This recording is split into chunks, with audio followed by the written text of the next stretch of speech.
처음 내리는 순간을 아직도 전 못 잊어요. 그 공항에서 따뜻한 열기와 함께 그 이상한 미국에서 난 냄새가 있었는데 그 냄새가 뭔지 나중에 생각해보니까 햄버거 냄새 같아요. 근데 가서 꿈 같은 시간을 처음에 보내다가 2달 정도 지났을까요? IMF가 터졌어요. 한국에서. 저는 이제 조금 여기 생활이 익숙해지고 편해질까? 나도 뭐 편해진다는 게 가깝고 화장지 같은 거 안 되는 영어로 해서 살 수 있을 정도 된 게 편해진 거예요. 한국에서는 계속 돌아오라고 전화 오고. 둘러보니까 제 친구들은 하나같이 다 사라졌어요. 한국 사람들이 한순간에 둘러보니까 다 한국을 돌아간 거예요. 근데 저는 그렇게 얼마나 힘들게 여기로 왔는데 이게 힘들어서 한국을 돌아가는 건 용납이 안 되는 거예요, 제 스스로가. 빨리 방법을 찾아야 됐어요. 일단 돈을 줄여야 돼요. 내가 쓰는 돈을 줄이고 그다음엔 조금이라도 벌어야겠죠. 그럼 어떻게든 생활이 되잖아요. 의식주가 있잖아요. 일단 내가 사는 집이라도 줄여야겠다. 막 찾아다녔어요. USC라는 학교가 그 당시에는 아주 안 좋았어요, 주변이. 또 그 와중에 그렇게 위험한 데다 보니까 제가 미국 넘어간 지 한 달도 안 됐을 때 저 자고 있는데 도둑이 들었어요. 그래서 제 조그마한 전축 하나를 이렇게 제 룸메이트 블랭킷으로 싸갖고선 훔쳐서 갔기 때문에 안전이란 거 여자기 때문에 더더구나 그거는 굉장히 중요한 거잖아요. 공부 이전에. 안전한 데를 찾다 보니까 그것도 내 예산 안에서 아주 변두리 학교에서 한 1시간 거리 쬐끄만 고시원 같은 데를 한 300불 정도 하는 곳이었었어요. 거길 구해서 그러면서 다녔고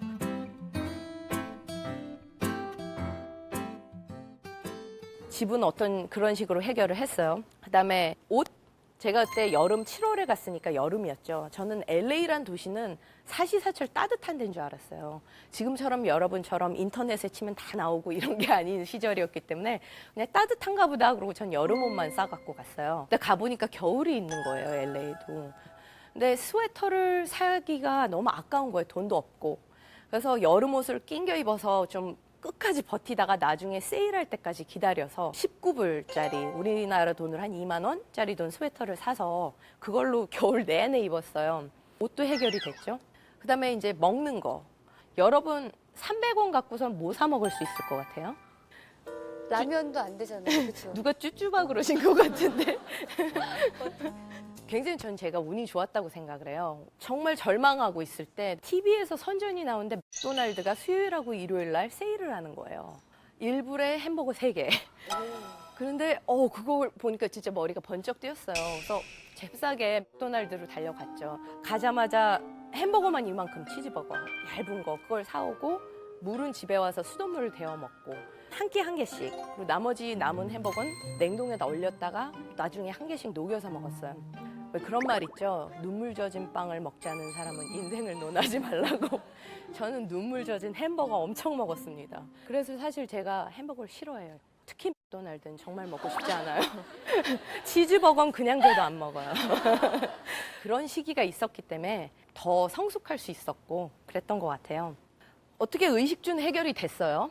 근데 학비가 문제였어, 학비가. 이거는 뭐 깎아줄 수가 없는 거잖아요. 아무리 생각을 해도 방법이 없어요, 학비가. 지푸라기라도 잡는 심정으로 제가 교수님을 찾아갔어요.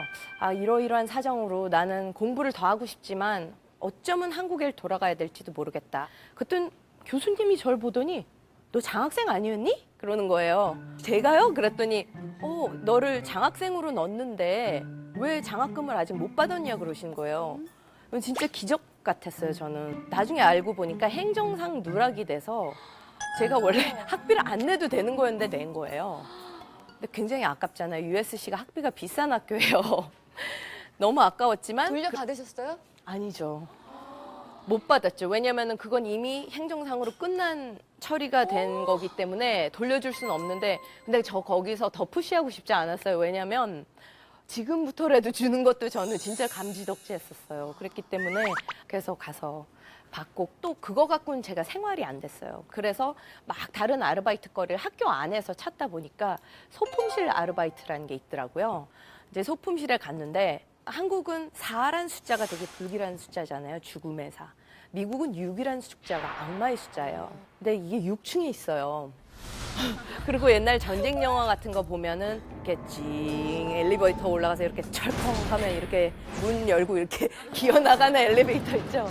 그런 엘리베이터가 설치된 전쟁 시대 때 지어진 건물이었어요. 굉장히 넓은데 전기값을 아끼느라고 불도 몇 개 안 되는데 그게 이렇게 깜빡깜빡깜빡거리고 책장이 쫙 나열이 돼 있는데 거기에 뭐 시체, 팔 잘린 거, 목 잘린 거부터 해서 벌레, 동물, 별의별 게 이렇게 소품들이 영화 소품으로 쓰인 것들이 다 있어요. 한 사람이라도 더 있으면 좋은데 저 혼자 있는 거예요. 사실 굉장히 무서웠고 순간순간 내가 왜 여기서 이 일을 하고 있지? 굉장히 도망가고 싶었었어요. 근데 더 무서운 거는 가끔 찾아오는 학생들이 더 무서워요. 왜냐면은 Do you have 뭐뭐뭐? 너 뭐뭐뭐 있니? 물어보면 그 뭐뭐뭐를 못 알아듣겠는 거예요. Excuse me 이러면 뭐 계속 반복하겠죠. 근데 반복하는 것도 한두 번이지. 걔네들 입장에서는 소품이 무슨 단어인지도 못 알아듣는다는 게 말이 안 되잖아요. 좀 나이스한 애들은 오케이 이러고 가고 좀 아닌 애들은 되게 짜증난 표정을 지으면서 됐다 내가 찾겠다 그래서 자기가 막 찾아갖고 오는 경우도 있고 이랬어요. 상처도 받았고 자존심도 상했는데 가장 저를 괴롭혔던 거는 돈 받은 만큼은 해줘야 될 것 같다는 근데 내가 그 일을 못하고 있다는 게 죄책감이 되게 들더라고요. 그래서 어떻게 하면 이 상황을 벗어날까 생각하다 보니까 소품을 정리하자. 그 방법이 떠올랐어요. 일단 정리부터 시작하자. 내가 뭐가 어디 있는지를 파악을 해야 되니까. 근데 정리를 시작을 하니까 아무도 저한테 정리하라는 사람도 없었고 도와준 사람도 없었어요. 이만한 박스 안에 막 별의별 거 다 들어가 있는 걸 먼지 구덩이 속에 그걸 제가 다 끄집어내서 하나하나 이제 카테고리별로 다 정리를 했어요. 목록을 만들고 정리를 하고 소품을 찾아서 이름을 외우다 보니까 단어를 제가 외우게 된 거예요. 일석이조가 된 거죠. 영어도 배우고 또 한편으로 무엇이 어디 있는지 너무나 잘 아는 거예요. 그래서 이제 학생들이 오면 두렵지가 않아요. 걔네들이 오면 그래 뭐뭐뭐 어디 있냐? 그럼 그건 부엌 섹션에 저 냄비는 저쪽으로 가면 된다. 딱 하면은 걔네들도 좋고. 그래서 이 소품실이 조금 발전이 돼서 학생들의 입소문을 타고 타 학교에서도 막 UCLA나 영화 학교에서들도 저희 소품실로 빌리러 왔었어요. 그때 깨달은 게 야 영어는 일을 하면서 거기서 내가 직접 배우는 거구나를 배웠었죠. 또 그거 이외에 여러분들 상황 영어라고 들어보셨어요?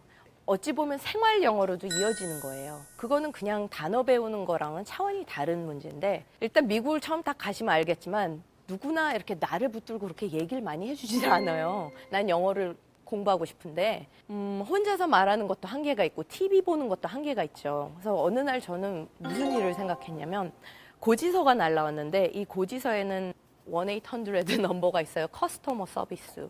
거길 건 거예요. 제가 끊기 전까지는 계속 대답을 해줘야 돼요. 안 그러면은 제가 그 불평을 접수를 시킬 수가 있어요. 그래서 고지서에 별로 잘못된 것도 없는데 걸어서 계속 얘기하는 거예요. 몇 페이지에 뭐가 잘못됐다. 이게 왜 30불이 더 차지가 됐냐. 그러면 이제 이 사람은 막 설명을 해주죠. 그러면서 계속 영어를 좀 나름대로 배워본 거예요.